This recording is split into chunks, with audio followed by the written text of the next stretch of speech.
Bismillahirrahmanirrahim. Assalamualaikum warahmatullahi wabarakatuh.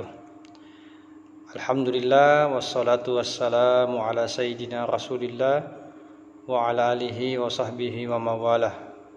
Subhanaka la ilma lana illa ma 'allamtana innaka antal alimul hakim. Rabbi shrah li sadri wa yassir li amri wahlul 'uqdatam min lisani yafqahu qawli. Baik, pada hari ini kita melanjutkan materi kita pada mata pelajaran ilmu kalam. Pekan sebelumnya kita sudah membahas tentang kedudukan akal dan wahyu menurut perspektif aliran-aliran kalam atau aliran-aliran teologi.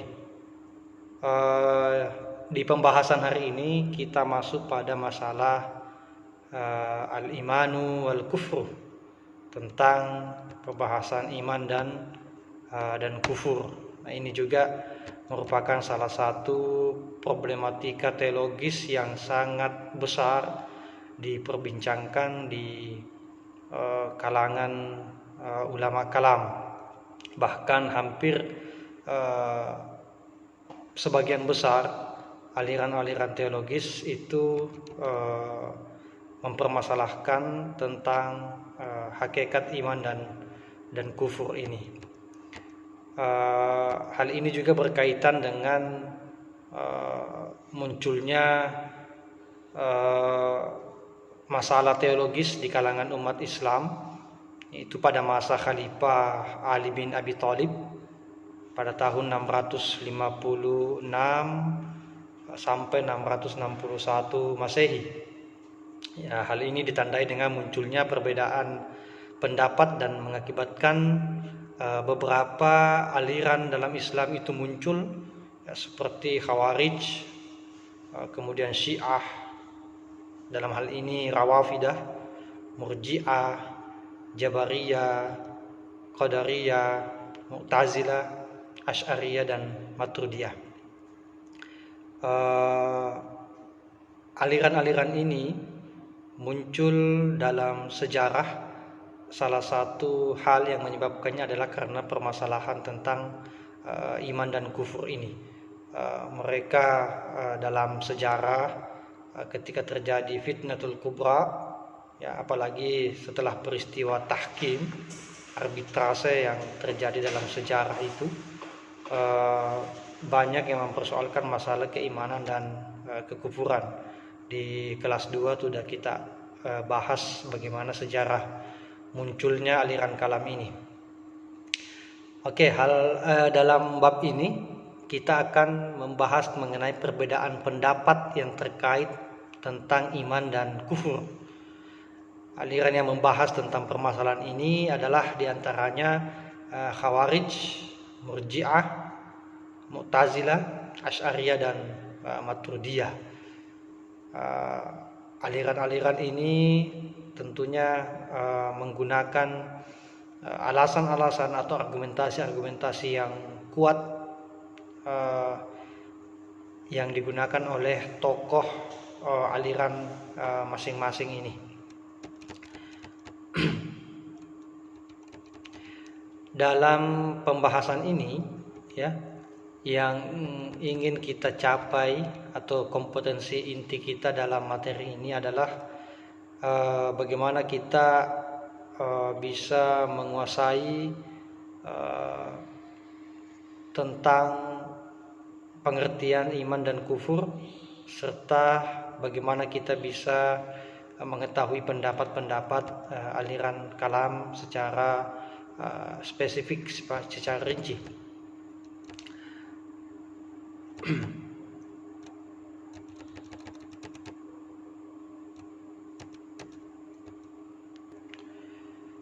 Baik, kita mulai dari pengertian iman. Jadi sebelum kita jauh masuk membahas mengenai pendapat aliran kalam, kita pendalaman materi dulu mengenai pengertian iman itu sendiri. Jadi kata iman ini sudah tidak asing lagi di telinga kita.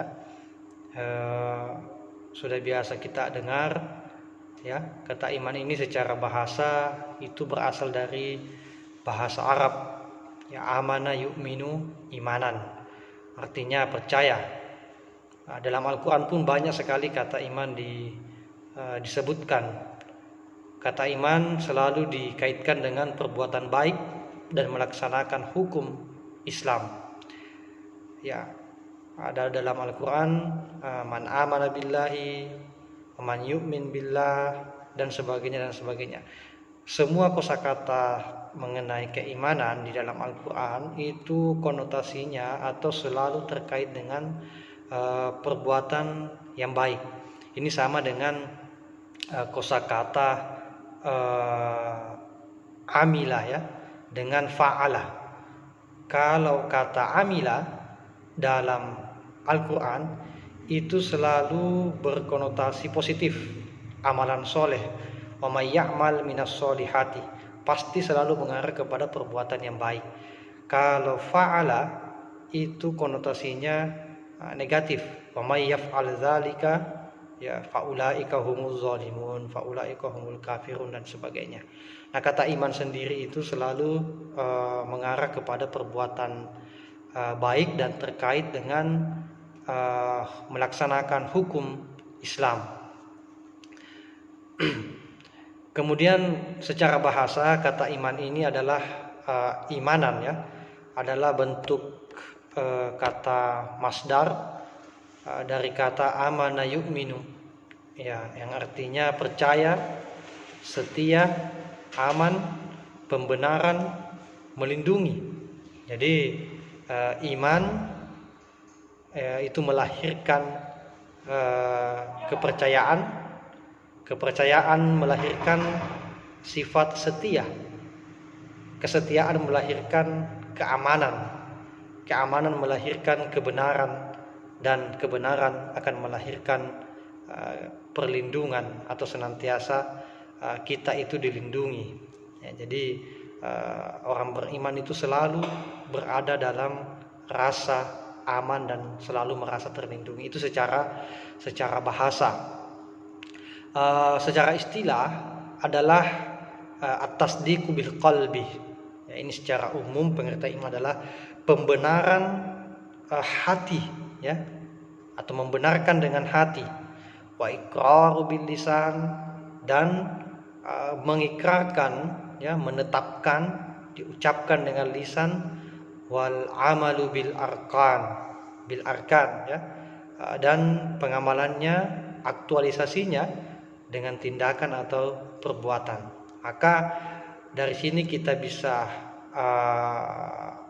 menyimpulkan bahwa iman kepada Allah Subhanahu wa taala adalah membenarkan dengan hati bahwa Allah itu benar-benar ada dengan segala sifat keagungan dan kesempurnaannya ya. Kemudian setelah kita membenarkan, kita mengakui, lalu mengikrarkan, mengucapkan secara lisan, lalu kita buktikan ucapan kita itu dengan amalan-amalan perbuatan kita.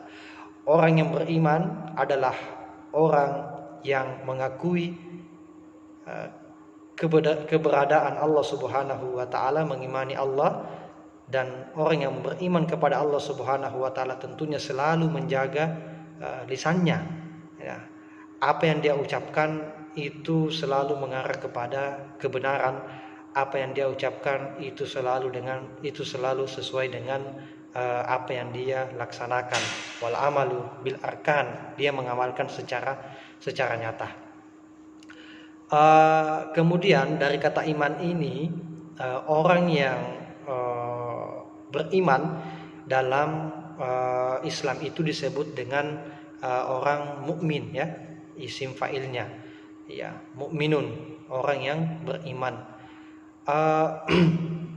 Dia disebut sebagai orang yang beriman atau mukmin secara sempurna apabila memenuhi 3 unsur keimanan di atas ya, yaitu tasdiqu bil qalbi ya, membenarkan dengan hati, iqraru bil lisan, menetapkan dengan lisannya, wal amalu bil arkan, dan melaksanakannya ya, mengaktualisasikan dengan perbuatan yang nyata.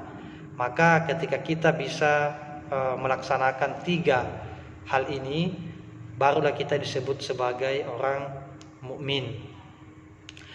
Apabila seseorang mengakui dalam hatinya tentang keberadaan Allah, ya, dia percaya bahwa Allah itu ada, dia percaya bahwa Allah adalah Maha Pencipta, akan tetapi tidak diikrarkan, tidak diucapkan, tidak ditetapkan dengan lisannya, dan tidak dibuktikan dengan amalannya, maka gugurlah syarat dia disebut sebagai seorang mukmin. Ya, sebab ketiga unsur keimanan tersebut merupakan satu kesatuan yang utuh dan tidak dapat kita pisahkan. Jadi ini pengertian iman secara umum, ya. Nanti kita masuk kepada pendapat aliran kalam. Selanjutnya yang kedua adalah lawan daripada keimanan itu adalah kekufuran. Ini juga harus kita tahu artinya. Al-kufru, al-iman wal kufru. Ini selalu berdempetan, iman dengan kufur, ini pembahasannya. Kufur secara bahasa itu artinya menutupi, ya. Jadi orang yang bersikap kufur atau menutupi dirinya itu dari kebenaran, maka dia disebut dengan orang kafir. Karena menutupi dirinya, menutupi atau tertutup dari cahaya kebenaran, ya, sehingga dia disebut dengan orang kafir, ya. Orang Arab menyebut malam dengan nama kafir karena pada waktu malam cahaya itu tertutupi oleh gelapnya malam. Nah, begitu juga secara bahasa orang yang tidak bersyukur atas nikmat Allah Subhanahu wa taala itu juga disebut dengan orang kafir. La in syakartum la azidannakum wa la in kafartum inna azabi la syadid. Orang yang tidak bersyukur atas nikmat Allah yang diberikan kepadanya itu juga disebut dengan orang kafir. Jadi kafir itu bukan selamanya maknanya non muslim, ya, atau bukan orang yang menganut agama Islam yang tidak seakidah dengan kita, tapi secara bahasa kafir itu, al-kufur itu adalah menutupi. Bahkan malam itu pun disebut dengan kafir karena dia tertutup dari cahaya, ya. Petani juga disebut dengan kafir karena ia menutupi biji yang dia tanam dengan tanah. Segala sesuatu yang tertutup, maka itu bisa juga kita katakan sebagai al-kufru, ya. Adapun secara makna global, bahwa makna luas, kufur itu adalah sesuatu yang tertutup atau tersembunyi. Ini mengalami perluasan makna dalam artian lawan daripada keimanan, yaitu kemungkaran atau ingkar atau tidak percaya, ya.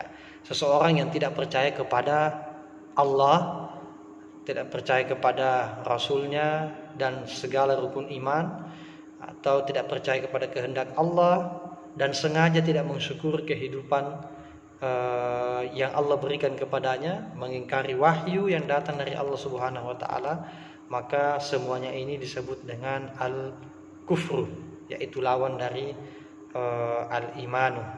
Jadi dua hal inilah yang akan dijelaskan oleh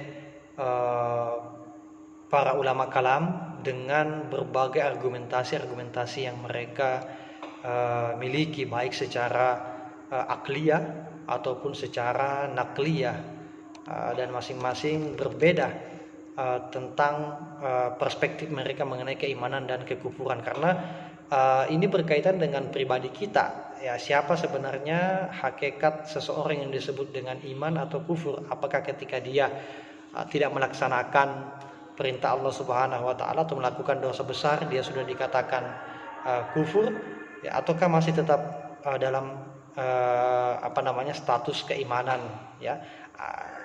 Ini nanti kita akan bahas pada pertemuan selanjutnya. Ini pengantar dari saya untuk materi kita pada hari ini.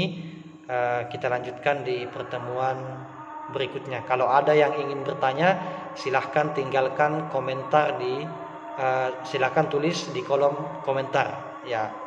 Oke, terima kasih. Cukup sekian. Wassalamualaikum warahmatullahi wabarakatuh.